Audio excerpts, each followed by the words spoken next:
Hello everyone, आज के session में हम क्लास 8 साइंस के 14th chapter chemical effects of electric current का फर्स्ट टॉपिक डिस्कस करने जा रहे हैं and that is do liquids conduct electricity, यानी कि क्या हमारे लिक्विड्स इलेक्ट्रिसिटी को कंडक्ट करते हैं।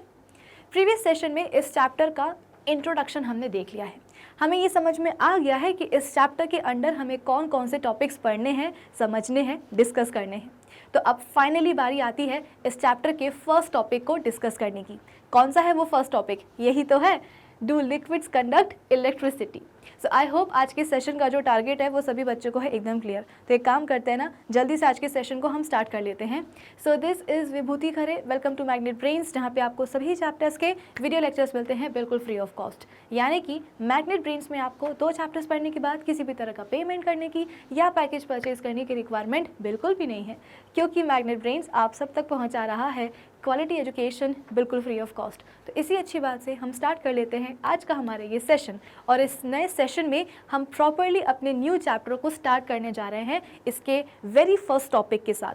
फर्स्ट टॉपिक कौन सा है? Do liquids conduct electricity. तो बेसिकली ये एक सवाल ही तो है आपके लिए कि क्या हमारे लिक्विड्स इलेक्ट्रिसिटी को कंडक्ट करते हैं। तो इस सवाल का जवाब ही आपको इस सेशन में मिलने वाला है। वैसे तो मैं आपको प्रीवियस सेशन में, इंट्रोडक्शन वाले सेशन में एक हिंट दे ही चुकी हूँ, लेकिन हाँ, प्रॉपरली आज के इस सेशन में हम इस सवाल का जवाब पता करने वाले हैं, समझने वाले हैं।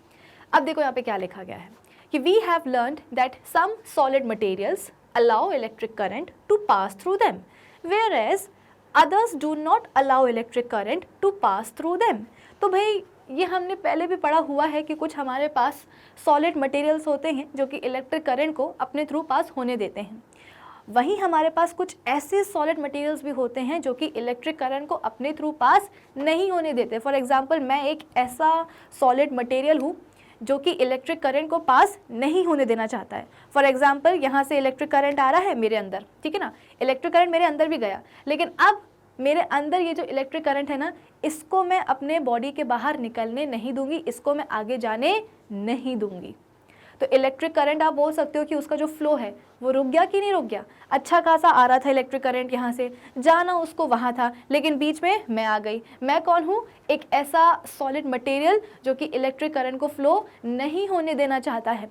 तो जो भी इलेक्ट्रिक करंट यहाँ से आएगा, आ करके बेचारा रुक जाएगा, वो आगे बढ़ ही नहीं पाएगा, है ना। तो बेसिकली इलेक्ट्रिक करंट का फ्लो क्या हो चुका है? रुक चुका है, उसमें बाधा आ गई है उसके फ्लो में, ठीक है।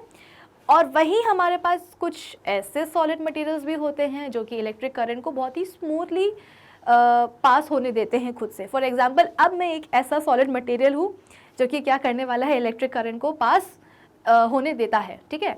फॉर एग्जांपल, यहाँ से एक इलेक्ट्रिक करंट आया, मेरे अंदर गया। अब मेरे अंदर इलेक्ट्रिक करंट आ तो गया है, अब इस इलेक्ट्रिक करंट का क्या होगा?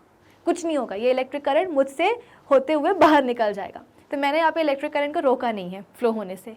यहाँ से अच्छा खासा इलेक्ट्रिक करंट आ रहा था, आते आते आते मेरे अंदर गया, मुझसे, या बोल सकते हो कि मेरे बॉडी के थ्रू अब ये इलेक्ट्रिक करंट आप बोल सकते हो कि पास होने वाला है, मुझसे बाहर निकलने वाला है। तो यहाँ से आ रहा था इलेक्ट्रिक करंट और यहाँ चला गया। कैसे चला गया? तो मुझसे होते गया, मेरी बॉडी के थ्रू होते हुए गया। तो मैंने इलेक्ट्रिक करंट को रोका नहीं कि भाई तुम रुक जाओ, आज के बाद आगे तुम बढ़ोगे नहीं, नहीं, बिल्कुल भी नहीं, जाने दिया है उसको, ठीक है। The materials which allow electric current to pass through them easily are called good conductors of electricity। जैसे कि हमने हमारा जो इंट्रोडक्शन था चैप्टर का प्रीवियस सेशन वाला, वहाँ पे भी मैंने आपको बताया था कि वो वाले सब्सटेंसेस जो कि इलेक्ट्रिक करंट को पास होने देते हैं, रोकते नहीं हैं उनके पैसेज को, उन्हें हम क्या बोलते हैं? कंडक्टर्स बोलते हैं। In fact they are good conductors of electricity, कि वो इलेक्ट्रिक करंट को आप बोल सकते हो कि फ्लो होने देते हैं, इलेक्ट्रिक करंट को वो कंडक्ट करवाते हैं। भाई आपके घरों में जितने भी बिजली के तार होते हैं, इलेक्ट्रिकल वायर्स होते हैं, इनफैक्ट आपके जो इलेक्ट्रिकल अप्लायंसेस हैं उनके जो तार होते हैं, वो सभी तार आप बोल सकते हो कि उन सभी वायर्स में, उन सभी तारों में इलेक्ट्रिक करंट फ्लो होता है कि नहीं होता है? उनमें आप बोल सकते हो कि करंट बहता है। तो करंट अगर फ्लो हो रहा है, अगर करंट आप बोल सकते हो कि पास हो रहा है उन बिजली के तारों से, इसका मतलब क्या? कि डेफिनेटली वो बिजली के तार, वो इलेक्ट्रिकल वायर्स कुछ ऐसे मटेरियल के बने होंगे कि वो मटेरियल इलेक्ट्रिक करंट को पास होने दे रहा है। ऑब्वियस सी बात है, जैसे कि मैंने बोला कि मैं क्या हूँ, इस समय एक ऐसा सब्सटेंस हूँ या एक ऐसा सॉलिड मटेरियल हूँ जो कि इलेक्ट्रिक करंट को पास होने दे रहा है। तो यहाँ से करंट आएगा और यहाँ से निकल जाएगा मुझसे होते हुए। तो हमारे घरों में अगर इलेक्ट्रिकल वायर्स में करंट दौड़ता है, फ्लो करता है, इसका मतलब क्या कि उन वायर्स को बनाने वाला जो मटेरियल है वो मटेरियल क्या कर रहा है, इलेक्ट्रिक करंट का पैसेज अलाउ कर रहा है। अगर मटेरियल ही अलाउ नहीं करेगा इलेक्ट्रिक करंट का पैसेज, तो फिर चाहे आप कितने भी एक्सपेंसिव इलेक्ट्रिकल वायर्स क्यों ना ले लो, कितने भी सुंदर क्यों ना ले लो, कितने भी कलरफुल क्यों ना ले लो, उन वायर्स का कोई भी सिग्निफिकेंस नहीं होगा। क्यों? क्योंकि भाई आप तो चाहते हो ना कि इलेक्ट्रिक करंट दौड़े तारों में। अब अगर वो तार ही ऐसे मटेरियल के बने हुए हैं जो कि अलाउ कर ही नहीं रहा है इलेक्ट्रिक करंट के फ्लो को, तो फिर ऐसे तारों का मतलब क्या? फिर वो तो सिंपल वायर्स हो गए ना, वो इलेक्ट्रिकल वायर्स कहाँ से हुए? ठीक है, चलो। On the other hand, those materials which do not allow electric current to pass through them easily are called poor conductors of electricity, या उनको हम नॉन कंडक्टर्स भी बोलते हैं इलेक्ट्रिसिटी के, या इंसुलेटर्स भी बोल सकते हैं। For example, the metals such as copper, aluminium allow electricity to pass through them or conduct electricity, so they are good conductors of electricity. तो हमारे पास मेटल्स हैं जैसे कि कॉपर हो गया, एल्यूमिनियम हो गया, ये क्या करते हैं, इलेक्ट्रिक करंट को ईजीली पास होना अलाउ कर देते हैं। या आप ये भी बोल सकते हो कि कॉपर और एल्यूमिनियम इलेक्ट्रिसिटी को कंडक्ट करवाते हैं, so they are good conductors of electricity, यानी कि इलेक्ट्रिसिटी के क्या हैं, अच्छे कंडक्टर्स हैं। तो कुल मिलाकर के हमारे कॉपर और एल्यूमिनियम के पास ये प्रॉपर्टी होती है इलेक्ट्रिसिटी को कंडक्ट करवाने की, तभी तो फिर इनको हम अलग अलग जगह पे यूज़ करते हैं ना, इनसे तार बनवाते हैं। एल्यूमिनियम की भी कुछ केबल बनती हैं, कॉपर की भी हम बोलते हैं कि कुछ केबल वगैरह, तार वगैरह बनते हैं। क्यों? क्योंकि ये इलेक्ट्रिक करंट को पास होने देते हैं ना। हमें तो एक ऐसा ही तार चाहिए है ना जो कि इलेक्ट्रिक करंट को फ्लो होने दे। ऐसे तार का क्या मतलब जो कि इलेक्ट्रिक करंट को रोक के रख रहा है कि नहीं आगे तुम नहीं जा पाओगे, फिर वो तार हमारे लिए यूजलेस रहेगा, हमारे लिए काम का नहीं रहेगा। ठीक है, चलो। On the other hand, the material such as rubber, plastic, wood do not allow electric current to pass through them, या आप ये भी बोल सकते हो कि they do not conduct electricity, so they are poor conductors of electricity और non conductors of electricity. आपके घर में वो टेस्टर होता होगा ना, अगर आप लोग थोड़ा बहुत भी बिजली के कामों में इंटरेस्ट दिखाते होंगे अपने पापा के साथ, या आपको इंटरेस्ट होगा, तो आपके घर में एक ज़रूर टेस्टर होता होगा। ठीक है, अगर आपको नहीं पता है तो आप अपने मम्मी पापा से जाकर के किसी से पूछ सकते हो, स्पेशली अपने पापा से, क्योंकि उन लोगों को पता होता है। तो टेस्टर में हम बोलते हैं कि मेटल की ना एक पतली सी रॉड होती है, टेस्टर में हम बोलते हैं कि मेटल की पतली सी रॉड होती है। इसका काम क्या होता है? टेस्टर का काम होता है टेस्ट करना, जैसा नाम है वही काम है। टेस्टर को हम कभी कभी हम बोलते हैं कि यार हमारा चार्जर, हमारा जो फ़ोन है वो चार्ज क्यों नहीं हो रहा है, या हमारा जो लैपटॉप है वो चार्ज क्यों नहीं हो रहा है। लैपटॉप तो सही चल रहा है, चार्जर को भी हमने अगर दूसरे सॉकेट में प्लग इन किया है तो वहाँ से लैपटॉप चार्ज हो रहा है या फ़ोन चार्ज हो रहा है। यानी कि गड़बड़ किस में है? गड़बड़ है इस पर्टिकुलर एक सॉकेट में। इस सॉकेट में जब हम कोई भी चीज़ चार्ज करने की कोशिश कर रहे हैं, चाहे वो फ़ोन हो या वो हमारा लैपटॉप हो, तो वो चीज़ें चार्ज नहीं हो रही। लेकिन अगर हम किसी दूसरे सॉकेट का यूज़ कर रहे हैं तो चीज़ें चार्ज हो रही हैं, यानी कि इलेक्ट्रिक करंट फ्लो हो रहा है उनके अंदर। यानी कि प्रॉब्लम कहाँ है? उस पर्टिकुलर सॉकेट में है। तो उस सॉकेट में ये पता करने के लिए कि यहाँ पे इलेक्ट्रिक करंट प्रॉपर्ली आ रहा है या नहीं हो रहा है ना। तो बेसिकली सॉकेट में हम बोलते हैं कि 3 गड्ढे होते हैं ऐसे वाले, है ना। ये क्या है? आपका एक टिपिकल सॉकेट है। तो आपकी समस्या ये है कि इस सॉकेट में कुछ भी लगा रहे हैं तो वो चीज़ चल ही नहीं रही है, ना लैपटॉप चार्ज हो रहा है, ना फ़ोन चार्ज हो रहा है। तो हम क्या करते हैं? इलेक्ट्रिशियन को बुलाते हैं। इलेक्ट्रिशियन को बोलते हैं कि भाई इस सॉकेट में कुछ गड़बड़ी आ गई है, कुछ ज़रा देखो, इसको कुछ करो। तो इलेक्ट्रिशियन क्या करेगा? टेस्टर का यूज़ करेगा। जैसे कि मैंने आपको बताया कि टेस्टर में हम बोलते हैं कि मेटल की क्या होती है, एक आप बोल सकते हो कि ट्यूब होती है, ठीक है ना। और ट्यूब के ऊपर ऐसा एक प्लास्टिक का कवर होता है, और अंदर की तरफ हम बोलते हैं कि एक छोटा सा बल्ब भी होता है। क्या होता है? एक छोटा सा बल्ब भी होता है। तो जैसे ही मतलब अगर आपके सॉकेट में इलेक्ट्रिक करंट आ रहा होगा तो इसको टेस्ट कैसे किया जाता है? टेस्टर उठाते हैं, ये जो इसकी आपको मेटल की ट्यूब दिखाई दे रही है, इस ट्यूब को, या मेटल रॉड आप बोल सकते हो, नॉट ट्यूब। ट्यूब तो हम बोल सकते हैं कि हॉलो भी हो सकती है, ट्यूब नहीं, मेटल की एक छोटी सी रॉड होती है, ठीक है ना। इस रॉड को हम क्या करते हैं? इन गड्ढों में डाल देते हैं। गड्ढों में डालने के बाद आप होगा क्या? अगर इलेक्ट्रिक करंट आ रहा होगा उस सॉकेट में, तो उस इलेक्ट्रिक करंट से टेस्टर के अंदर का जो बल्ब है ना वो जलने लगता है। तो जैसे ही टेस्टर के अंदर का बल्ब जला तो समझ लो कि इलेक्ट्रिक करंट आ रहा है। अगर बल्ब नहीं जला इसका मतलब क्या कि टेस्टर के बल्ब तक इलेक्ट्रिक करंट आया ही नहीं, और अगर इलेक्ट्रिक करंट नहीं आया इसका मतलब क्या कि सॉकेट में इलेक्ट्रिक करंट नहीं आ रहा है। आई बात समझ में? तो टेस्टर का जैसा नाम है वही काम है कि ये टेस्ट करता है इलेक्ट्रिक करंट को। ऐसे ही कुछ तार होते हैं, तारों को पकड़ने के पहले जो इलेक्ट्रिशियन है वो क्या करता है, टेस्टर से टेस्ट करता है कि भाई इस तार में कहीं इलेक्ट्रिक करंट तो नहीं आ रहा है। पता चले छू ले अगर हमारा इलेक्ट्रिशियन तो उसको करंट लग जाए, शॉक लग जाए।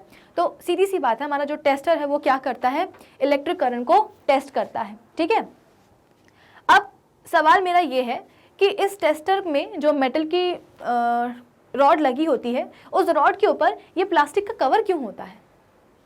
भाई मेटल रॉड उसको डायरेक्टली हम बल्ब से कनेक्ट करके बस ऐसे ही हाथ में पकड़ सकते थे, क्या ज़रूरत पड़ गई इस पूरे बल्ब वगैरह को जो है ना एक प्लास्टिक के कवर से कोट करने की या प्लास्टिक का कवर बनाने की?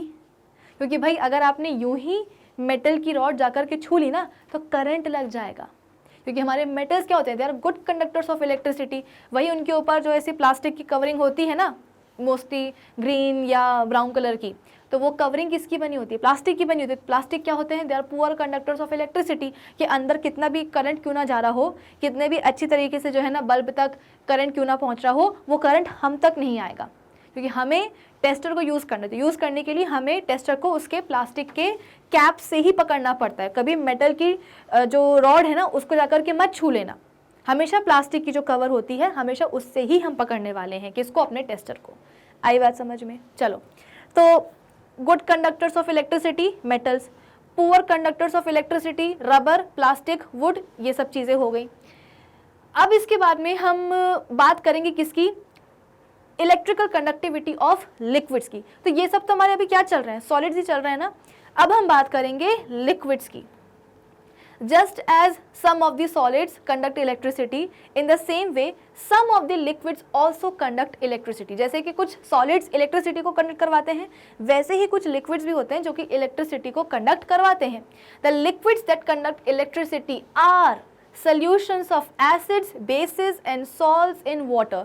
इस पूरे सेंटेंस को आप क्या कर लीजिएगा, अंडरलाइन करिएगा, हाईलाइट कीजिएगा और उसके ऊपर आप स्टार मार्क बना दीजिएगा।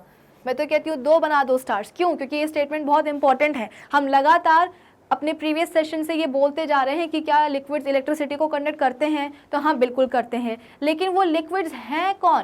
क्या दुनिया के सारे लिक्विड्स इलेक्ट्रिसिटी को कंडक्ट करवाएंगे? हो सकता है, ये पॉसिबल है, या ये भी हो सकता है कि नहीं, कि हमारे पास कुछ ही ऐसे लिक्विड्स होंगे जो कि क्या करेंगे, इलेक्ट्रिसिटी को कंडक्ट करवाएंगे। तो ज़रा हमें ये क्लियर कर दो मैम कि कौन से लिक्विड्स होने वाले हैं हमारे जो कि इलेक्ट्रिसिटी को कंडक्ट करवाएंगे, जिससे कि हमको सतर्क रहना है, जिससे कि हमें खतरा हो सकता है। तो आप बोल सकते हो कि acids, basis and salts in water.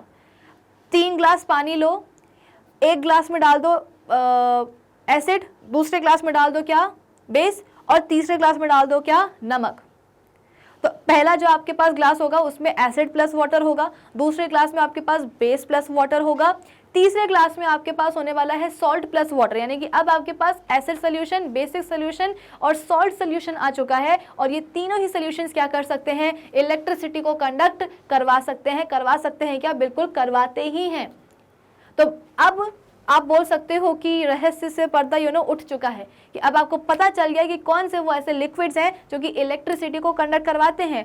तो acids, basis and salts in water, या एसिडिक सोल्यूशन, बेसिक सोल्यूशन या सॉल्ट सोल्यूशन, ये तीनों ही टाइप के सोल्यूशंस क्या करने वाले हैं, इलेक्ट्रिसिटी को कंडक्ट करवाने वाले हैं। आई बात समझ में? पहले बीकर में आपने क्या करा, पानी में एसिड डाल दिया। कौन सा एसिड डाला है? अपना मनपसंद, जो कि हमारे केमिस्ट्री लैब में बहुत ही इजीली अवेलेबल होता है, HCl यानी कि हाइड्रोक्लोरिक एसिड। ये HCl इतना मनपसंद क्यों है हमारा? क्योंकि ये हमारे टमी में यानी कि हमारे स्टमक में भी यही प्रेजेंट होता है। यही HCl क्या करता है, हमारे खाने को डाइजेस्ट करने में मदद करता है। इसके अलावा आपके पास एक बेस है। बेस हमने कौन सा लिया है, सोडियम हाइड्रोक्साइड लिया है, ठीक है ना, NaOH। और तीसरा हमने नमक कौन सा लिया है, नमक हमने लिया है NaCl। NaCl मतलब क्या, सोडियम क्लोराइड। और ये सोडियम क्लोराइड नमक क्या कभी आपने खाया है? भाई आप रोज खाते हो। क्यों? हमारा जो कॉमन सॉल्ट है ना, वो कॉमन सॉल्ट है क्या, वो सोडियम क्लोराइड ही है, NaCl ही है। तो तीनों को ही हमने अलग अलग सेपरेट बीकर्स में डाला है अलॉन्ग विद वाटर। तो एसिडिक सोल्यूशन, बेसिक सोल्यूशन और सॉल्ट सोल्यूशन बन चुका है। आगे बढ़े क्या? चलो, for example a solution of sulphuric acid. भाई अब एसिड के नाम पे सिर्फ HCl थोड़ी ना होता है, ऐसे तो बहुत सारे एसिड होते हैं, जैसे कि सल्फ्यूरिक एसिड हो गया H2SO4, ठीक है, H2SO4। हाइड्रोक्लोरिक एसिड के बारे में मैंने आपको बताया, कौन सा हो गया, HCl हो गया। और any other acid in water conducts electricity. कोई भी आप एसिड ले लो, चाहे वो HCl हो, H2SO4 हो, नाइट्रिक एसिड हो, ठीक है, एसिटिक एसिड हो, कोई सा भी एसिड क्यों ना हो, वो सभी एसिड क्या करने वाले हैं, वाटर में जाकर के इलेक्ट्रिसिटी कंडक्ट करवाएंगे। याद रखिएगा, वाटर की प्रेजेंस बहुत इंपॉर्टेंट है। विनेगर जो कि हम अपने चाउमीन में, मंचूरियन वगैरह में ऐड करते हैं, उस विनेगर में भी एक एसिड होता है। अब आप बोलोगे कि मैम एसिड, विनेगर में अगर एसिड है और अगर विनेगर को हम खा रहे हैं तो कहीं हमारी बॉडी में डैमेज तो नहीं हो रहा है किसी भी तरीके का? नहीं होगा। क्यों नहीं होगा? क्योंकि विनेगर में जो एसिड है, जिसको हम प्यार से एसिटिक एसिड बोलते हैं, ये एसिटिक एसिड इडेबल होता है, हम ये खा सकते हैं, काफ़ी माइल्ड भी होता है। तो ऑब्वियस सी बात है, इतने समय से आप मंचूरियन और चाउमीन खा रहे हो, है ना, एसिटिक एसिड या विनेगर उसमें डाल करके, तो कोई डैमेज हुआ क्या? नहीं हुआ और ना ही होगा। क्यों? माइल्ड एसिड है, इडेबल एसिड है। फिर इसके बाद में लेमन जूस, लेमन जूस में भी एसिड होता है। कौन सा वाला? Citric acid. इनफैक्ट हमारे जितने भी खट्टे फल होते हैं, चाहे वो हमारे संतरे हो, है ना, मौसमी हो, नींबू वगैरह हो गया, सभी खट्टे फलों में क्या होता है? एसिड होता ही है। हमारे जितने भी सिट्रस फ्रूट्स होते हैं, सिट्रस फ्रूट्स का नाम सिट्रस क्यों पड़ा है? क्योंकि उनमें सिट्रिक एसिड प्रेजेंट होता है। आई बात समझ में? तो ऐसे हमारे बहुत सारे माइल्ड ईडेबल एसिड्स हैं। हमारे पास जो बेकिंग पाउडर होता है ना, जिसको कि हम अपने केक को बनाते टाइम उसके बैटर में डालते हैं, तो बैटर में हम हमेशा बेकिंग पाउडर डालते हैं। तो बेकिंग पाउडर किसका बना होता है? बेकिंग सोडा प्लस एक माइल्ड ईडेबल एसिड जिसको कि हम बोलते हैं टार्टरिक एसिड। टार्टरिक एसिड और बेकिंग सोडा के कॉम्बिनेशन को हम क्या बोलते हैं? Baking powder. क्योंकि एक्चुअली होता क्या है कि अगर हम सिंपल बेकिंग सोडा डालें केक के बैटर में, तो बेकिंग सोडा हम बोलते हैं कि थोड़ा सा कड़वा होता है, ठीक है। तो उसके कड़वेपन को मारने के लिए हम क्या करते हैं? टार्टरिक एसिड डालते हैं। तो कुल मिलाकर के कंक्लूजन क्या निकला कि हमारे पास ऐसे कई सारे ईडेबल और माइल्ड एसिड्स होते हैं जिसको कि हम सेफली कंज्यूम कर सकते हैं, कोई नुकसान नहीं होने वाला है। उन्हीं में से दो हैं कौन से? सिट्रिक एसिड जो कि नींबू में होता है, लेमन जूस में होता है, और एसिटिक एसिड जो कि विनेगर में होता है। Vinegar and lemon juice also conduct electricity because they are solutions of acids. Vinegar को पानी में डाल दो और लेमन जूस को पानी में डाल के मिक्स कर लो, फिर दोनों को ही जो है ना आप भेजो इलेक्ट्रिक करंट को आप कंडक्ट करवाने के लिए, दोनों ही करवाएंगे। क्यों? क्योंकि दोनों में ही क्या है? अपना अपना उनके पास रिस्पेक्टिव एसिड है, और पानी में डालने के बाद क्या बन जाएगा? एसिडिक सोल्यूशन बन जाएगा, और ये एसिडिक सोल्यूशन क्या करेगा? इलेक्ट्रिक करंट को उसका जो फ्लो है वो अलाउ करेगा।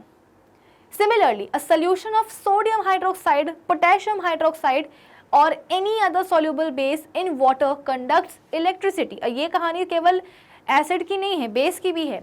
हमारे पास बेस कौन सा है? सोडियम हाइड्रोक्साइड है, सोडियम हाइड्रोक्साइड जिसको कि हम कॉस्टिक सोडा भी बोलते हैं। इसके अलावा हमारे पास पोटेशियम हाइड्रोक्साइड भी है, या कोई भी अदर सॉल्युबल बेस पानी में क्या कर सकता है? इलेक्ट्रिसिटी को कंडक्ट करवाएगा। तो ध्यान से समझिएगा, पानी की जो प्रेजेंस है वो बहुत इंपॉर्टेंट हो रही है हर जगह, एसिड में भी, एसिडिक सोल्यूशन में भी, और बेस के साथ भी। And a solution of copper sulphate. Copper sulphate क्या होता है? देखो कुछ इस तरीके का मिलता है। अब पता नहीं आप लोग को केमिस्ट्री लैब आपके टीचर लेकर के गए हैं कि नहीं गए हैं, आपने कभी कॉपर सल्फेट को देखा है नहीं देखा है, मैं बता देती हूँ कि कॉपर सल्फेट जो है ना, इस तरह के ब्लू कलर का एक आप बोल सकते हो कि पाउडर होता है। ये पाउडर नहीं, क्रिस्टलाइन सब्सटेंस होता है ना। यहाँ पे आपको बहुत सारे कॉपर सल्फेट में छोटे छोटे से क्रिस्टल्स नजर आएंगे। ये सभी क्रिस्टल्स किसके होते हैं? कॉपर सल्फेट के ही होते हैं, और कलर इनका आप देख सकते हो कि बहुत ही प्यारा सा ब्लू होता है। करना क्या होता है हमें? हम कुछ इस तरीके से एक बीकर में पानी लेते हैं और पानी में थोड़ा सा हम कॉपर सल्फेट डाल देते हैं, तो कॉपर सल्फेट पानी में जाकर के अच्छी तरीके से डिसॉल्व हो जाएगा, तो आपके पास एक ब्लू कलर का सोल्यूशन आ जाएगा। अब ये ब्लू कलर का सोल्यूशन क्या है? ये है कॉपर सल्फेट सोल्यूशन, ठीक है। और ये कॉपर सल्फेट बेसिकली है क्या? ये एक सॉल्ट ही है। जैसे कि हमारा सोडियम क्लोराइड एक सॉल्ट होता है ना, वैसे ही कॉपर सल्फेट भी क्या है? एक सॉल्ट ही है। So a solution of copper sulphate, common salt sodium chloride और any other salt in the water also conduct electricity.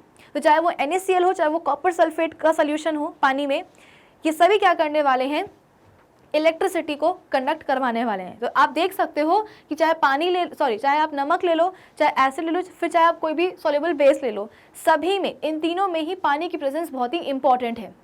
There are, however, some important differences in the conduction of electricity by solids such as metals and liquids such as solutions of acids, bases and salts. अब ये तो हमें समझ में आ गया कि हमारे पास ना सिर्फ ऐसे सॉलिड्स हैं जो कि इलेक्ट्रिसिटी को कंडक्ट करवाते हैं, बल्कि अब हमारे पास कुछ लिक्विड्स भी आ चुके हैं जो कि क्या करने वाले हैं, इलेक्ट्रिक करंट का कंडक्शन करवाने वाले हैं। लेकिन क्या इन दोनों का ही जो इलेक्ट्रिक कंडक्शन है वो एक जैसा होता है? यानी कि क्या हमारे सॉलिड्स भी सॉलिड्स का जो तरीका होता है इलेक्ट्रिक करंट को कंडक्ट करवाने का, क्या वही तरीका लिक्विड्स के पास भी होता है इलेक्ट्रिक करंट को कंडक्ट करवाने का? नहीं, ऐसा नहीं होता है। इसीलिए तो यहाँ पे लिखा गया है कि however some important differences in the conduction of electricity by solids and liquids are there। ठीक है, डेफिनेटली कुछ आप बोल सकते हो कि डिफरेंसेस होते हैं। कौन कौन से होते हैं, चलो अब उसमें हम आते हैं। These differences are given below। In solids, first difference आपके सामने आ चुका है कि in solids like metals, electricity is carried by electrons, but in liquids, electricity is carried by, यहाँ पे आयंस होना चाहिए, क्या होना चाहिए, आयंस। ठीक है, electricity is carried bye ions, positively charge ions या नेगेटिवली चार्ज आयंस। अब आप बोलोगे कि मैम ये क्या चल रहा है, कुछ समझ में नहीं आ रहा है, अच्छे से बताओ। चलो मैं अच्छे से बता देती हूँ। मेटल्स के बारे में हमने क्या पढ़ा है भाई, अभी हम दो चीज़ें देख रहे हैं, सॉलिड्स और लिक्विड्स। ऐसे सॉलिड्स जो कि इलेक्ट्रिक करंट को कंडक्ट करवा रहे हैं और ऐसे लिक्विड्स जो कि इलेक्ट्रिसिटी को कंडक्ट करवा रहे हैं, एक ही बात है मतलब।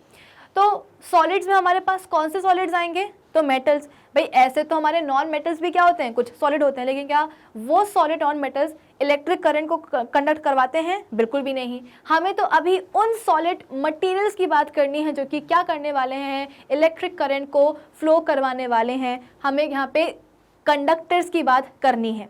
तो कंडक्टर्स का अगर नाम आया है तो मेटल्स के बिना तो ये नाम पूरा होने वाला नहीं है। तो अभी हम बात कर रहे हैं किसकी, मेटल्स की। तो सवाल ये है कि मैम हमारे जो मेटल्स हैं वो क्यों इलेक्ट्रिक करंट को कंडक्ट करवाते हैं, ऐसा उनमें क्या है?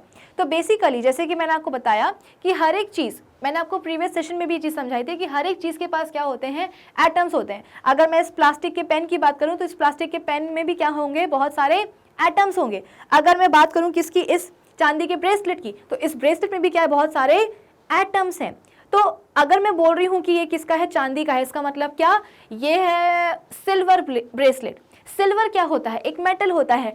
अगर मेटल है तो उसके पास क्या होने वाले हैं, उसके रिस्पेक्टिव मेटल के एटम्स होने वाले हैं, यानी कि इसमें बहुत सारे सिल्वर के एटम्स भरे पड़े हैं।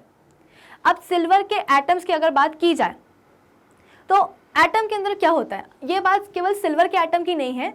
अभी मैं एक जनरली मैं आपको एक पॉइंट बताना चाह रही हूँ कि एक एटम के अंदर आपको क्या क्या चीज़ें मिलती हैं। एटम के अंदर आपको 3 टाइप के सब एटॉमिक पार्टिकल्स मिलते हैं, that are electrons, protons and neutrons.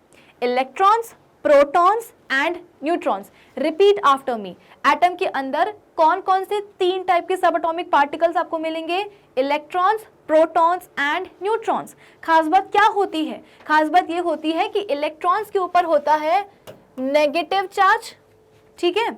फिर इसके बाद में प्रोटॉन्स के ऊपर होता है पॉजिटिव चार्ज, और सबसे सीधे होते हैं हमारे कौन, न्यूट्रॉन्स। क्यों, क्योंकि न्यूट्रॉन्स के पास कोई ऊपर चार्ज होता ही नहीं है। तो एक एटम के अंदर आपको क्या मिलेगा, यही तीनों मिलेंगे, electrons, protons and neutrons. Electrons के ऊपर नेगेटिव चार्ज, प्रोटॉन्स के ऊपर पॉजिटिव चार्ज और न्यूट्रॉन्स के ऊपर कोई चार्ज नहीं होता है। अगर मैं एक सिल्वर के एटम की बात करूं इस समय, तो एक सिल्वर का जो एटम है, जैसे कि अगर मैं इस ब्रेसलेट की बात करूं तो ये सिल्वर का है, इसमें बहुत सारे सिल्वर के एटम्स प्रेजेंट हैं, और सभी सिल्वर के एटम्स में, चलो सभी नहीं, मैं अभी आपको एक सिल्वर एटम की बात बताती हूँ। तो इस ब्रेसलेट का मैंने एक सिल्वर एटम उठा लिया और उठा करके आपके सामने यहाँ पे रख दिया कि भाई जो एक सिल्वर एटम आपके पास आया है उसमें आपको इलेक्ट्रॉन्स, प्रोटॉन्स और न्यूट्रॉन्स सभी के सभी दिखाई देंगे।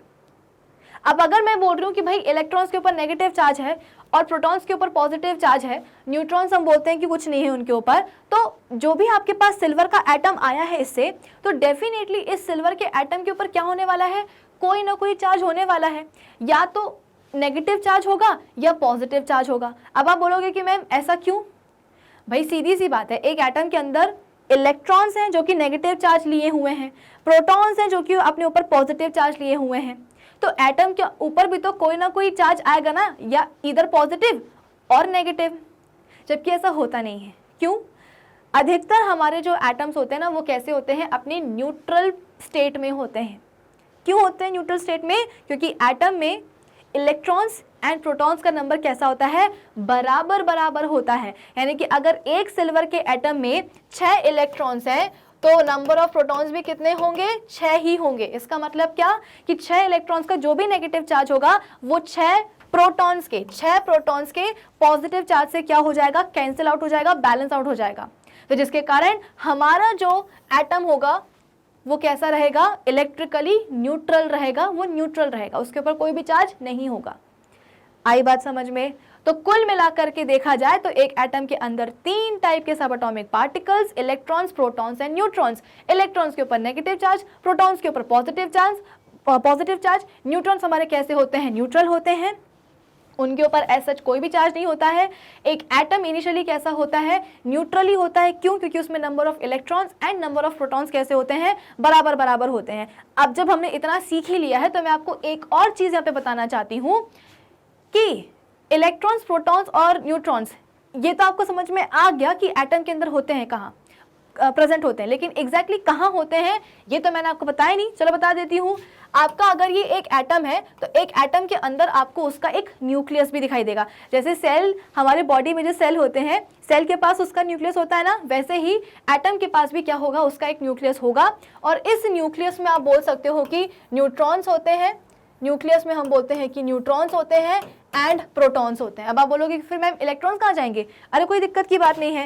ये जो न्यूक्लियस है ना, इसी न्यूक्लियस के अराउंड आप बोल सकते हो कि कुछ शेल्स होते हैं, और उन्हीं शेल्स में हमारे इलेक्ट्रॉन्स प्रेजेंट होते हैं। तो न्यूक्लियस के अंदर न्यूट्रॉन्स एंड प्रोटॉन्स, और न्यूक्लियस के बाहर क्या होंगे, इलेक्ट्रॉन्स होंगे। बेसिकली पता है क्या होता है, जो न्यूक्लियस है ना वो इलेक्ट्रॉन्स को पकड़ करके रखता है, उसको खींच करके रखता है। जैसे कि हॉस्टल में हमारी वो गार्जियंस होते हैं कि जितने भी बच्चे हैं उन सभी पे क्या करना है, एक कंट्रोल पा करके रखना है, सभी बच्चों को कंट्रोल करना है। जैसे कि हमारे स्कूल की टीचर है ना, टीचर का काम क्या होता है कि अपने क्लास के बच्चों को कंट्रोल करना है, डिसिप्लिन में रखना है। वैसे ही एटम के अंदर जो न्यूक्लियस होता है वो क्या करते हैं, जो न्यूक्लियस है वो क्या करता है, सभी इलेक्ट्रॉन्स के ऊपर एक कंट्रोल रखता है कि सभी इलेक्ट्रॉन्स को हमको एक डिसिप्लिन में रखना है।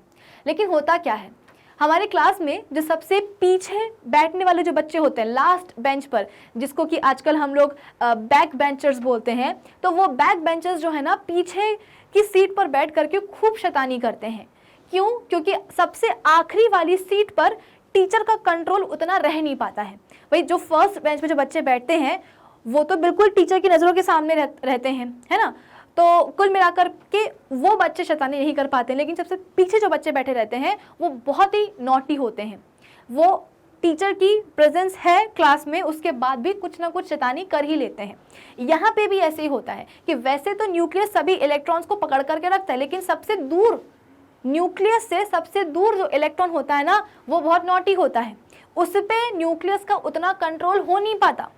तो होगा क्या, जैसे ही हम थोड़ी सी भी एनर्जी देंगे एटम को, वो जो सबसे आखिरी में इलेक्ट्रॉन बैठा होगा ना, वो आखिरी वाला इलेक्ट्रॉन एटम से निकल करके बाहर आ जाएगा। आप ये देखो कि इतना ज़्यादा नॉटी हो चुका है सबसे दूर वाला इलेक्ट्रॉन कि जैसे ही हमने एनर्जी दी, एटम से वो इलेक्ट्रॉन, आखिरी वाला इलेक्ट्रॉन सीधे बाहर निकल करके ही आ जाएगा। और बाहर निकल करके जाएगा क्या, फ्लो करने लगेगा। और जहां इलेक्ट्रॉन्स फ्लो हुए, इलेक्ट्रॉन्स मतलब क्या, इलेक्ट्रॉन्स के ऊपर जो नेगेटिव चार्ज है जहां पे वो फ्लो हुआ, समझ लो वहां पे क्या होने वाला है, इलेक्ट्रिक करंट फ्लो होने वाला है। तो ये जो आपको मेरे पीछे एक GIF दिखाई दे रही है, वो एग्जैक्टली यही चीज को एक्सप्लेन कर रही है कि यहाँ पे हमारे पास देखो बहुत सारे एटम्स हैं। ये फर्स्ट वाला एटम है, ये दूसरा है, ये तीसरा है, ये फोर्थ है और ये फिफ्थ एटम है। तो यहाँ पे आपको बहुत सारे कुल मिलाकर के एटम्स दिखाई दे रहे हैं। एटम्स के अंदर क्या है, उनका एक रिस्पेक्टिव न्यूक्लियस भी है। अब हो क्या रहा है, जैसे ही हम एक एनर्जी दे रहे हैं, एनर्जी देने से हुआ क्या, एक एटम का जो इलेक्ट्रॉन है वो कूद करके बाहर निकल गया। बाहर तो निकला, फिर कहाँ गया, वो पड़ोसी वाले एटम में चला गया। पड़ोसी वाले एटम से भी क्या हुआ, हमने उसको भी थोड़ी सी एनर्जी दी, तो उससे क्या हुआ, उस एनर्जी के कारण पड़ोसी एटम ने जो भी इलेक्ट्रॉन लिया था अपने पड़ोसी से, वो इलेक्ट्रॉन फिर से बाहर निकल जाएगा। तो फिर इलेक्ट्रॉन जो है ना इसमें आ जाएगा, फिर यहाँ से निकल कर यहाँ आ जाएगा, फिर यहाँ से निकल करके यहाँ आ जाएगा, और फिर कुछ इस तरीके से उचक उचक के इलेक्ट्रॉन क्या करने लगेगा, मूव करने लगेगा। और सिर्फ ये एक इलेक्ट्रॉन की कहानी नहीं होती है, कुछ इस तरीके से, जैसे कि मैंने आपको बताया ना कि हम क्या करते हैं, मेटल्स को यूज़ करते हैं घरों के इलेक्ट्रिकल वायर्स वगैरह बनाने के लिए। तो वो जो वायर्स हैं वो किसके बने हैं, मेटल्स के बने, और मेटल्स में हम बोलते हैं कि बहुत सारे एटम्स होते हैं। तो जब भी किसी मेटल के थ्रू हम इलेक्ट्रिक करंट को फ्लो करवाते हैं, तो मेटल के जो एटम्स होते हैं ना, उनके जो इलेक्ट्रॉन्स होते हैं वो कुछ इसी तरीके से कूद कूद के क्या होते जाते हैं, मूव करते जाते हैं, to be more specific flow करते जाते हैं। और इलेक्ट्रॉन्स के इन्हीं फ्लो को आप बोल सकते हो कि क्या है, इलेक्ट्रिक करंट फ्लो हो रहा है। जहां इलेक्ट्रॉन्स का फ्लो शुरू हुआ, या आप ये भी बोल सकते हो कि जहां इलेक्ट्रॉन्स के ऊपर जो नेगेटिव चार्ज है, भाई इलेक्ट्रॉन्स फ्लो हो रहे हैं, इसका मतलब क्या, उनके ऊपर जो नेगेटिव चार्ज लगा है वो भी तो फ्लो हो रहा है। और जहां इलेक्ट्रॉन्स का नेगेटिव चार्ज फ्लो हुआ, वहां समझ लो इलेक्ट्रिक करंट फ्लो होने लगा। आई बात समझ में? तो कुछ इस तरीके से हमारे मेटल्स क्या करने वाले हैं, इलेक्ट्रिक करंट को उसका जो पैसेज है या इलेक्ट्रिक करंट को कंडक्ट करवाने वाले हैं। क्योंकि जहाँ पे जैसे ही हमने इलेक्ट्रिक करंट कहाँ, आप बोल सकते हो कि मेटल में पास करवाया, मेटल के एटम्स के जो सबसे बाहर की तरफ इलेक्ट्रॉन्स होंगे वो जो है ना अपना नौटीपन दिखाना शुरू कर देंगे। जैसे ही हमने एनर्जी दी, कूद कूद के एटम के बाहर निकल आएंगे और फ्लो करना शुरू कर देंगे। ठीक है, तो अब आपको समझ में आ गया होगा कि हमारे मेटल्स इलेक्ट्रिसिटी को कंडक्ट कैसे करते हैं। अब जरा हम आ जाते हैं अपने लिक्विड्स के ऊपर कि क्या हमारे लिक्विड्स भी सेम पैटर्न में इलेक्ट्रिक करंट को फ्लो करवाते हैं? नहीं, ऐसा नहीं होता है। क्यों नहीं होता? क्योंकि भाई मेटल के पास तो उनके इलेक्ट्रॉन्स हैं, लेकिन हमारे लिक्विड्स के पास थोड़े ना इलेक्ट्रॉन्स होते हैं। उनके पास पता है क्या होता है, उनके पास होते हैं आयंस। क्या होते हैं? आयंस। आयंस कैसे बनते हैं? अब जैसा कि मैंने आपको बताया था अभी कि इनिशियली कोई भी जो हमारा एटम है वो कैसा होता है, इलेक्ट्रिकली न्यूट्रल होता है। क्यों होता है न्यूट्रल? क्योंकि उसमें नंबर ऑफ, डेफिनेटली एटम के अंदर पॉजिटिवली चार्ज प्रोटॉन्स हैं, नेगेटिवली चार्ज इलेक्ट्रॉन्स हैं, लेकिन इनिशियली आप बोल सकते हो कि number of electrons number of protons के बराबर होते हैं। तो जितना भी नेगेटिव चार्ज होता है इलेक्ट्रॉन्स के ऊपर, वो पूरा का पूरा बैलेंस हो जाता है किसके साथ? प्रोटॉन्स के ऊपर लगे हुए पॉजिटिव चार्ज के साथ। तो कुल मिलाकर के हमारा जो एटम है वो क्या हो जाता है, इलेक्ट्रिकली न्यूट्रल हो जाता है। पर पता है कभी कभी ऐसा होता है कि एटम को स्टेबल होना पड़ता है। हर एक एटम अपनी लाइफ में स्टेबल होना चाहता है। तो स्टेबिलिटी के लिए हो सकता है कि कभी उसको कुछ इलेक्ट्रॉन्स की कमी हो रही हो, या ये भी हो सकता है कि उसके अंदर कुछ ज़्यादा ही इलेक्ट्रॉन्स हो। तो उन एक्सेस इलेक्ट्रॉन्स को उसको अपने एटम से, अपनी बॉडी से बाहर निकालना होता है।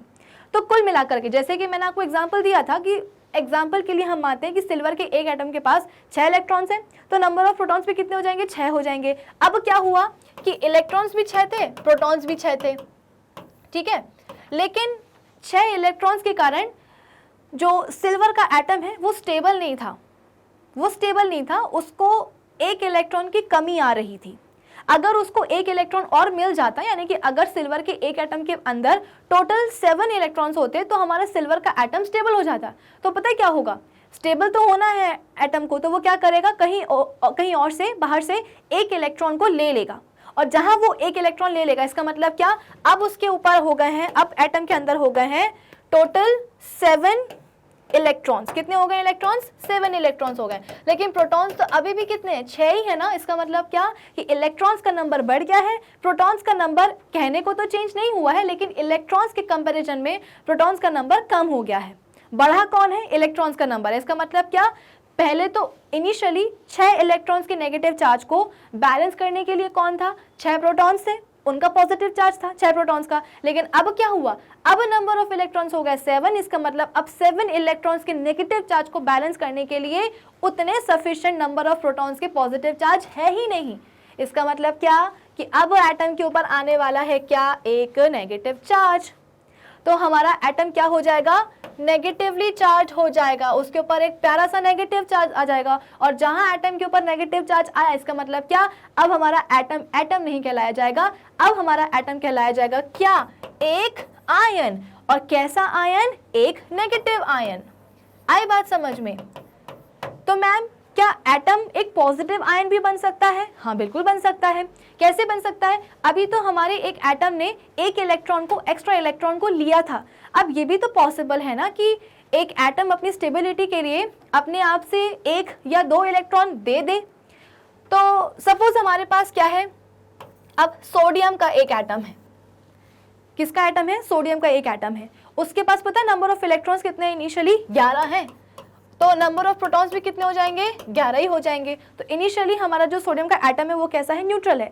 लेकिन अब पता है क्या होगा, इस 11 पूरे 11 नहीं, 11 इलेक्ट्रॉन्स तो उसके पास हैं, लेकिन उन 11 में से जो सबसे बाहर वाला एक इलेक्ट्रॉन है ना, वो ज्यादा है।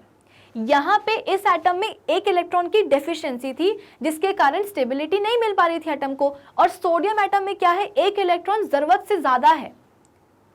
11 में से एक इलेक्ट्रॉन जरूरत से ज्यादा है, तो उस जरूरत से ज्यादा वाले इलेक्ट्रॉन के कारण सोडियम एटम की स्टेबिलिटी जा रही है। अब स्टेबिलिटी को हम जाने नहीं दे सकते हैं, उसको ऑब्टेन करना ही, अचीव करना ही है हर हालत में। तो क्या होगा, एक सोडियम का एटम 11 इलेक्ट्रॉन्स में से एक इलेक्ट्रॉन दे देगा। तो अब उसके पास भाई अगर एक इलेक्ट्रॉन चला गया है, तो अब उसके पास कितने इलेक्ट्रॉन्स रह गए हैं, अब उसके पास रह गए हैं केवल 10 इलेक्ट्रॉन्स। तो इनिशियली 11 इलेक्ट्रॉन्स के 11 का जो नेगेटिव चार्ज है उसको बैलेंस करने के लिए 11 प्रोटॉन्स के पॉजिटिव चार्ज थे। लेकिन अब क्या हुआ, अब हो गए हैं नंबर ऑफ इलेक्ट्रॉन्स 10। अगर नंबर ऑफ इलेक्ट्रॉन्स कम हो गए, इसका मतलब क्या, प्रोटॉन्स का नंबर तो अभी चेंज नहीं हुआ है ना, प्रोटॉन्स तो अभी भी 11 हैं, इलेक्ट्रॉन्स हो गए हैं 10। तो 11 प्रोटॉन्स के पॉजिटिव चार्ज को बैलेंस करने के लिए क्या सफिशिएंट इलेक्ट्रॉन्स, क्या सफिशिएंट इलेक्ट्रॉन्स के नेगेटिव चार्ज होगा? नहीं होगा। भाई एक प्रोटॉन की यहाँ पे आप बोल सकते हो कि ज्यादा है ना, यहाँ पे एक इलेक्ट्रॉन कम हो गया है। तो 10 प्रोटॉन्स के पॉजिटिव चार्ज को बैलेंस करने के लिए 10 इलेक्ट्रॉन्स का नेगेटिव चार्ज तो है, लेकिन एक एक्स्ट्रा जो प्रोटॉन है उसके पॉजिटिव चार्ज को बैलेंस करने के लिए और कोई एक्स्ट्रा इलेक्ट्रॉन नहीं है। इलेक्ट्रॉन का नेगेटिव चार्ज नहीं, इसका मतलब क्या, एटम के ऊपर आने वाला है एक प्यारा सा पॉजिटिव चार्ज, यानी कि अब हमारा एटम बन चुका है क्या, एक पॉजिटिव आयन। क्या बन चुका है, एक पॉजिटिव आयन। तो कुछ इस तरीके से नेगेटिव और पॉजिटिव आयंस बनते हैं न्यूट्रल एटम से ही। ऐसा नहीं है कि अलग से कहीं से नेगेटिव और पॉजिटिव आयंस टपकते हैं, नहीं, एटम से ही क्या बन जाते हैं, आयंस बन जाते हैं। तो क्योंकि हमारे वो लिक्विड्स जो कि इलेक्ट्रिसिटी को कंडक्ट करवाते हैं, उनके पास क्या होते हैं, ऐसे पॉजिटिव और नेगेटिव आयंस होते हैं, और वो पॉजिटिव और नेगेटिव आयंस क्या करते हैं, फ्लो करते हैं। और जहां वो आयंस फ्लो हुए, उनके चार्जेस फ्लो हुए, तो समझ लो वहां पे क्या होने वाला है, इलेक्ट्रिक करंट फ्लो होने वाला है। तो कंक्लूजन आपको समझ में आया कि चार्ज को फ्लो होना है। अब आप चाहे कोई मेटल ले लो या फिर चाहे आप कोई लिक्विड ले लो। मेटल में हम बोलते हैं कि इलेक्ट्रॉन्स होते हैं, फ्री इलेक्ट्रॉन्स होते हैं उनके, है ना। वैसे तो न्यूक्लियस एटम में जितने भी इलेक्ट्रॉन्स हैं उन सभी इलेक्ट्रॉन्स को पकड़ के रखने की कोशिश करता है न्यूक्लियस, लेकिन जो सबसे पीछे बैठा होता है, सबसे दूर होता है इलेक्ट्रॉन न्यूक्लियस से, वो इलेक्ट्रॉन बहुत ही नॉटी होते हैं कि जरा सा एनर्जी दिया और जो इलेक्ट्रॉन है वो एटम से बाहर ही निकल के आ जाता है।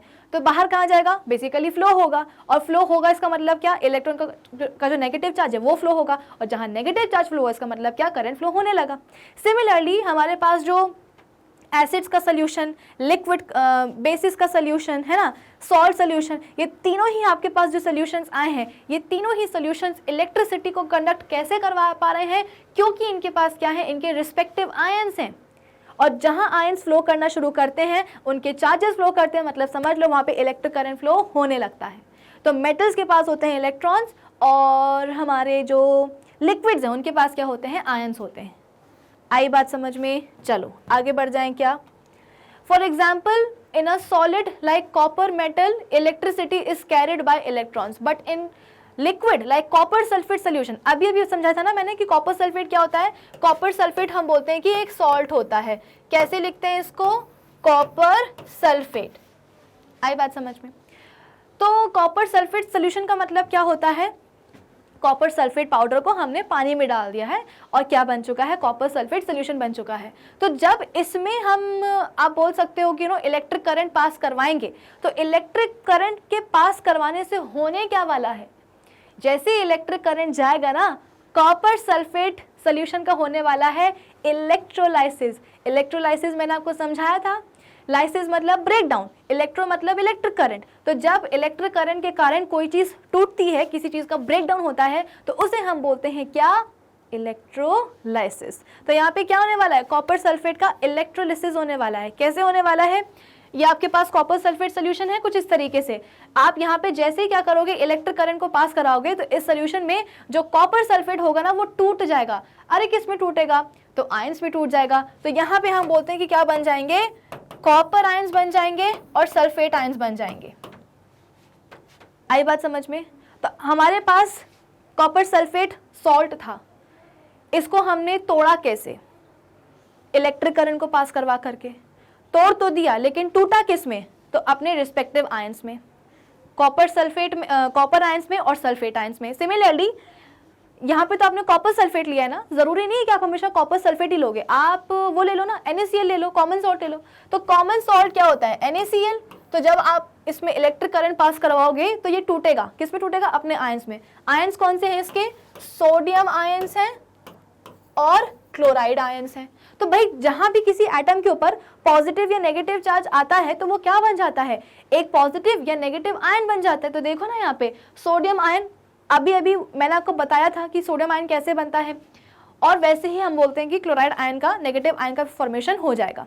पॉजिटिव आयन हमेशा आप बोल सकते हो कि जब एक एटम इलेक्ट्रॉन रिलीज करता है तब बनता है पॉजिटिव आयन, और जब एक एटम इलेक्ट्रॉन की डेफिशिएंसी के चलते हुए, कमी के चलते हुए जब एक एटम इलेक्ट्रॉन ले लेता है स्टेबल होने के लिए, तो बनता है क्या, एक नेगेटिव आयन। तो यहाँ पे आपके पास एक पॉजिटिव आयन आ चुका है, एक नेगेटिव आयन आ चुका है। कैसे आए हैं ये दो आयन्स, क्योंकि आपने NaCl सॉल्ट को तोड़ा है। कैसे तोड़ा है, इलेक्ट्रिक करंट को पास करवा करके तोड़ा है, यानी कि यहाँ पे फिर से क्या हुआ है, सोडियम क्लोराइड का इलेक्ट्रोलिसिस हुआ है, सोडियम क्लोराइड सोल्यूशन का इलेक्ट्रोलिसिस हुआ है। आई बात समझ में? तो भाई जहां पे भी आपके पास आयंस आ चुके हैं, अब इस पूरे अपैरेटस में आपके पास या तो सोडियम और क्लोराइड आयंस आएंगे या आपके पास कॉपर और सल्फेट के आयंस आएंगे। अब होगा क्या कि ये आयंस जो है ना फ्लो करना शुरू कर देंगे, और जहां इनने फ्लो करना शुरू किया वहां समझ लो क्या होने वाला है, इलेक्ट्रिक करंट फ्लो होने वाला है। आई बात समझ में? तो electricity is carried by copper ions and sulphate ions. तो अब जैसे ही आयंस फ्लो करेंगे इलेक्ट्रिक करंट फ्लो होना शुरू कर देगा। तो आप ये बोल सकते हो कि आयंस क्या कर रहे हैं, कॉपर आयंस और सल्फेट आयंस इलेक्ट्रिसिटी को कंडक्ट करवा रहे हैं। When electricity is passed through a solid then no chemical change takes place. अच्छा, पहला आपको डिफरेंस समझ में आया कि मेटल्स किस तरीके से कंडक्ट करवाते हैं इलेक्ट्रिसिटी का, और हमारे लिक्विड्स कैसे करवा रहे हैं। अब हम बात करते हैं दूसरे डिफरेंस की, कि when electricity is passed through a solid then no chemical change takes place, but when electricity is passed through a liquid then chemical change takes place। जब solid के थ्रू, जब आपके मेटल वायर्स के through electric current flow होता है तो उनमें कोई भी केमिकल चेंज नहीं होता है। भाई जो आपने वायर पहले लिए होंगे, जब आपने उसमें से इलेक्ट्रिक करंट पास करवाया तो वो वायर वैसे के वैसे रहते हैं, उनमें कोई चेंज नहीं होता है, कोई केमिकल चेंज नहीं होता है। लेकिन जब हम बात करते हैं अपने लिक्विड्स की, तो जब लिक्विड्स में इलेक्ट्रिक करंट फ्लो होता है तो भयंकर चेंज आ जाता है। कैसे, अरे अभी तो बताया था, आपके पास कॉपर सल्फेट था, ये अपने रिस्पेक्टिव आयंस में टूट ही गया। यानी कि जब आपके पास कॉपर सल्फेट सोल्यूशन, यानी कि आपके पास एक टाइप का सॉल्ट सोल्यूशन आया और उसमें जब इलेक्ट्रिक करंट क्यों ना पास हुआ, तो वो तो अपने आयंस में ही जाकर के टूट गया, वो तो डिकम्पोज हो गया। तो ये एक बड़ा केमिकल चेंज हुआ कि नहीं हुआ। तो यहाँ पे भी सेम चीज बोली जा रही है कि for example when electricity is passed through a copper wire no chemical change takes place in it, but when electricity या electric current is passed through acidified water then A chemical change takes place in which water is decomposed into hydrogen and oxygen gases. जैसे कि मैंने आपको previous session में बताया था कि पानी को अगर हमें तोड़ना है तो हम क्या कर सकते हैं, इलेक्ट्रिक करंट उसमें पास करवाओ तो वो टूट जाएगा किसमें, हाइड्रोजन और ऑक्सीजन गैसेस में। सिमिलरली जैसे कि मैं यहाँ पे मैंने आपको बताया कि जैसे ही हम इलेक्ट्रिक करंट को, भाई ये क्या है, ये आपके पास कॉपर सल्फेट सोल्यूशन है ना, यानी कि यहाँ पे आपके पास कॉपर सल्फेट तो है ही, प्लस यहाँ पे आपके पास क्या है, पानी है, यानी कि H2O है। इस पानी को अभी के लिए मैं, चलो ऐसे लिख देती हूँ मैं, तो जैसे हम इलेक्ट्रिक करंट पास करवाएंगे, कॉपर सल्फेट तो अपने आयंस में टूट ही जाएगा, नमक तो अपने आयंस में टूट ही रहा है, प्लस ये जो पानी है ना, ये भी बेचारा हम बोलते हैं कि गैसेस में, रिस्पेक्टिव गैसेस में टूट जाएगा, हाइड्रोजन गैसेस में और ऑक्सीजन गैसेस में। आई बात समझ में? ये तो बात हुई किसकी, सॉल्ट सोल्यूशन की। हम एक एसिडिफाइड पानी भी ले सकते हैं। हमने अब लिया है क्या, पानी में HCl, H2O प्लस HCl, तो होगा क्या, जैसे इलेक्ट्रिक करंट हम पास करवाएंगे, HCl एसिड टूटेगा H पॉजिटिव आयंस में और क्लोराइड आयंस में। सिमिलरली जो पानी है ये टूटेगा किस में, हाइड्रोजन गैस में और ऑक्सीजन गैस में। देखो डायरेक्टली हाइड्रोजन या ऑक्सीजन गैसेस नहीं बनती हैं, पहले भी इनके आयंस ही बनते हैं ना, H पॉजिटिव आयंस या हाइड्रोक्साइड आयंस, इसके बाद में जाकर के जो ना ये गैसेस बन जाती है। तो कुल मिला करके जब भी लिक्विड्स में इलेक्ट्रिक करंट फ्लो होता है तो केमिकल चेंज देखने को मिलता है। एग्जाम्पल क्या है, पानी डिकम्पोज हो जाता है हाइड्रोजन या ऑक्सीजन गैसेस में। सो आई होप दोनों ही डिफरेंसेस अब सभी बच्चों को एकदम क्रिस्टल क्लियर हो चुके होंगे, क्योंकि दोनों ही डिफरेंसेस को मैंने आपको एकदम डिटेल में बेसिक तरीके से एक्सप्लेन कर दिया है। तो इसी अच्छी बात पे अब हम आगे बढ़ जाते हैं। आगे हमारे पास क्या है, अच्छा जैसे कि मैंने आपको बताया था, एग्जाम्पल दिया था कि हम हमेशा सॉल्ट सोल्यूशन की ही बात क्यों करें, अब हम एक एसिडिक सोल्यूशन की बात करते हैं। एसिडिक सोल्यूशन मतलब क्या है, जिसमें कि एक एसिड है जो कि पानी के साथ में मिक्स्ड है। तो पानी तो हम सबको पता है क्या होने वाला है, H2O ही होने वाला है। और एसिड के लिए हमने प्रीवियस एग्जाम्पल में कौन सा एसिड लिया था, हाइड्रोक्लोरिक एसिड यानी कि HCl, ठीक है। तो अब हमारे पास क्या है, एक एसिडिक सोल्यूशन है। इस एसिडिक सोल्यूशन के अंदर जब हम इलेक्ट्रिक करंट को पास करवाएंगे तो इलेक्ट्रिक करंट क्या करने वाला है, सबसे पहले तो अगर हम बात करें अपने HCl की, तो ये HCl किस में टूटेगा, देखो H पॉजिटिव आयंस में टूटेगा और Cl नेगेटिव आयंस में टूटेगा, है ना। तो जितना भी HCl होगा इस एसिडिक सोल्यूशन में, वो HCl टूटने वाला है अपने रिस्पेक्टिव आयंस में, हाइड्रोजन आयंस में, H पॉजिटिव आयंस में और क्लोराइड आयंस में। लेकिन इस सोल्यूशन में केवल एसिड तो नहीं है, पानी भी तो है ना साथ में, तो पानी भी तो टूटेगा ना। कैसे टूटेगा, देखो यहाँ पे दिया गया है H पॉजिटिव आयंस और OH नेगेटिव आयंस में। तो पानी हम बोल सकते हैं कि उसके तो बहुत सारे मॉलिक्यूल्स होंगे, तो वो सभी के सभी मॉलिक्यूल्स क्या करने वाले हैं, H पॉजिटिव और OH नेगेटिव आयंस में टूटने वाले हैं। सिमिलरली बहुत सारे यहाँ पे HCl के मॉलिक्यूल्स होने वाले हैं, तो वो मॉलिक्यूल्स डिसोसिएट हो जाएंगे किसमें, H पॉजिटिव और क्लोराइड आयंस में। आई बात समझ में? तो कुछ इस तरीके से जब आप एसिडिक सोल्यूशन का इलेक्ट्रोलाइसिस करवाओगे, जब उसमें इलेक्ट्रिक करंट फ्लो करवाओगे, तो पानी भी टूटेगा और एसिड भी टूटेगा अपने रिस्पेक्टिव आयंस में। और पानी जैसे कि यहाँ पे आप सल्फ्यूरिक एसिड भी ले सकते हो, है ना, ये कहानी केवल HCl की थोड़ी है, यहाँ पे आप H2SO4 भी ले सकते हो। तो जब आप सल्फ्यूरिक एसिड लोगे, ये सल्फ्यूरिक एसिड काफ़ी डेंजरस एसिड होता है, केमिस्ट्री लैब में मिलता है आपको एक्सपेरिमेंट परफॉर्म करने के लिए, लेकिन इसको बहुत ही केयरफुली हैंडल करना पड़ता है। क्यों? क्योंकि अगर गलती से ये HCl हाथ में टच हो गया तो स्किन जो है जल जाती है, इंजरी वगैरह हो जाती है। तो कुल मिलाकर के अगर हमने अभी सल्फ्यूरिक एसिड सोल्यूशन लिया है, इसका मतलब क्या कि अब हमारे पास पानी में सल्फ्यूरिक एसिड मिक्स है। तो सल्फ्यूरिक एसिड में आप बोल सकते हो कि ये कैसे टूटेगा, ये टूटेगा H पॉजिटिव आयंस में और सल्फेट आयंस में। HCl टूटा था H पॉजिटिव आयंस में और क्लोराइड आयंस में, सल्फ्यूरिक एसिड टूटेगा H पॉजिटिव आयंस में और सल्फेट आयंस में, ठीक है। पानी तो हम बोल रहे हैं कि H पॉजिटिव और OH नेगेटिव आयंस में टूटेगा, आगे जाकर के इनसे हाइड्रोजन और ऑक्सीजन गैस भी बन जाएगी, ठीक है। तो कुल मिलाकर के जब हम पानी का इलेक्ट्रोलिसिस करते हैं तो वहाँ पे आप बोल सकते हो कि हाइड्रोजन गैस इवॉल्व होती है और ऑक्सीजन गैस इवॉल्व होती है, ठीक है। तो यहाँ पे हमने बोला कि इलेक्ट्रिक करंट क्या कर रहा है, केमिकल चेंज कॉज कर रहा है। कब? जब वो लिक्विड्स में फ्लो होता है। अगर सॉलिड्स में फ्लो हो रहा है, मेटल्स में फ्लो हो रहा है, तो कोई भी केमिकल चेंज नहीं देखने को मिलेगा एज सच। लेकिन जब लिक्विड्स में स्पेशली जब वो फ्लो होता है तो केमिकल चेंजेस देखने को मिलते हैं। जैसे कि यहाँ पे आप देख सकते हो कि एसिड टूट रहा है, सॉल्ट टूट रहा है, साथ ही साथ जो पानी है वो भी टूट रहा है। जब हम पानी का इलेक्ट्रोलिसिस करते हैं तो पानी टूटता है किसमें? रिस्पेक्टिव गैसेस में, हाइड्रोजन में और ऑक्सीजन गैसेस में। क्लियर है? चलिए आगे अब हम बढ़ जाते हैं। From the above discussion we conclude that some liquids conduct electricity या इलेक्ट्रिक करंट, कुछ भी बोलो एक ही बात है। The liquids which conduct electricity are called conducting liquids या कंडक्टिंग सॉल्यूशंस। वो लिक्विड्स जो कि इलेक्ट्रिसिटी को कंडक्ट करते हैं उन्हें हम क्या बोलते हैं? कंडक्टिंग सॉल्यूशंस या conducting liquids. When electric current या electricity is passed through conducting liquids then chemical changes take place. The chemical changes which take place in conducting liquids on passing electric current through them are called chemical effects of electric current। अब जिन changes की हम यहाँ पे बात कर रहे हैं ना, जो कि कहाँ देखने को मिलते हैं? लिक्विड्स में देखने को मिलते हैं। जब उनसे इलेक्ट्रिक करंट फ्लो होता है तो उन चेंजेस को ही हम क्या बोलते हैं? Chemical effects of electric current बोलते हैं। आई बात समझ में? चलिए, तो मेरे हिसाब से आज के सेशन के लिए बस इतना ही। आज के सेशन में हमने इस सवाल का जवाब ढूंढा था कि क्या लिक्विड्स हमारे इलेक्ट्रिसिटी को कंडक्ट करते हैं? Do liquids conduct electricity? Of course they do. कैसे करते हैं? मेटल्स का कंडक्शन अलग होता है, लिक्विड्स का इलेक्ट्रिक करंट का कंडक्शन अलग होता है। मेटल्स करते हैं इलेक्ट्रॉन्स के थ्रू और हमारे जो लिक्विड्स हैं वो करते हैं आयंस के थ्रू। ठीक है, तो इस सेशन के लिए बस इतना ही।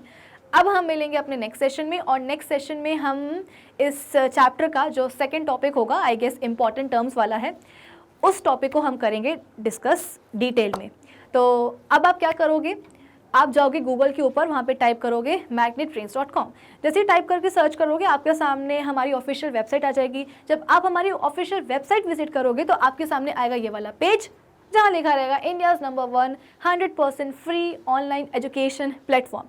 इस पेज को जब आप और स्क्रॉल करोगे तो आपके पास ऑप्शन आएगा एक्सप्लोर टॉप कोर्सेज का, जहाँ पे आपके पास क्लास 12 से लेकर के किंडरगार्टन तक के सभी कोर्सेज होंगे अवेलेबल। अब सपोज आपको क्लास 8 ही देखनी है तो आप क्या करोगे? क्लास 8 पे क्लिक करोगे। जैसे क्लिक करोगे तो क्लास 8 के सभी सब्जेक्ट्स आपके सामने यहाँ पे आपको दिखाई देने लगेंगे। फॉर एग्जांपल साइंस है, हिस्ट्री है, सिविक्स है, हिंदी है, मैथ्स है, सब कुछ है। अब सपोज आपको क्लास 8 की साइंस देखनी है तो आप क्या करोगे? क्लास 8 साइंस पे क्लिक करोगे। जैसे ही क्लिक करोगे आपके सामने यहाँ पे आ जाएगा क्या? क्लास 8 साइंस एनसीईआरटी बाय विभूति खरे। अब अभी तक हमने जितने भी चैप्टर्स कर लिए हैं, जो भी हम कर रहे हैं, उन सभी चैप्टर्स के सभी लेक्चर्स यहाँ पे आपको अवेलेबल हो जाएंगे। एग्जाम्पल, आपको first chapter crop production and management ही देखना है तो इस चैप्टर के टोटल 14 लेक्चर्स हैं और सभी के सभी 14 लेक्चर्स यहाँ पे आपको दिखाई दे देंगे। जैसे ही आप इसको क्लिक करोगे तो इस चैप्टर का जो फर्स्ट लेक्चर होगा इंट्रोडक्शन वाला, वो आपके सामने कुछ ऐसे खुल जाएगा। तो कुछ इस तरीके से आप इस चैप्टर के सभी लेक्चर्स को, 14 लेक्चर्स को आप देख सकते हो, ना सिर्फ इस चैप्टर के बल्कि सभी चैप्टर्स के सभी लेक्चर्स यहाँ पे आप देख सकते हो। फ़ायदा क्या होता है ऑफिशियल वेबसाइट विजिट करने का? कि आपकी जो अक्सर कंप्लेंट होती है कि मैम यूट्यूब पे आपकी सब्जेक्ट की प्लेलिस्ट नहीं मिलती है, मिलती भी है तो जो सीक्वेंस है वीडियोज़ का वो काफ़ी ऊपर नीचे होता है, तो हमें समझ में नहीं आता कि कौन से के बाद में कौन सा देखना है। तो जब आप हमारी ऑफिशियल वेबसाइट विजिट करते हो तो एज सच आपको यहाँ पे कोई भी कन्फ्यूजन नहीं होती है, क्योंकि यहाँ पे आपको सभी चैप्टर्स के सभी लेक्चर्स एकदम प्रॉपर्ली सीक्वेंस पे अरेंज्ड मिल जाते हैं। प्लस यहाँ पे सभी टॉपिक्स के होते हैं नोट्स भी available. So do visit our official website. कौन सी वाली? यही वाली magnetbrains.com। Till then keep learning with Magnet Brains. Thank you for watching.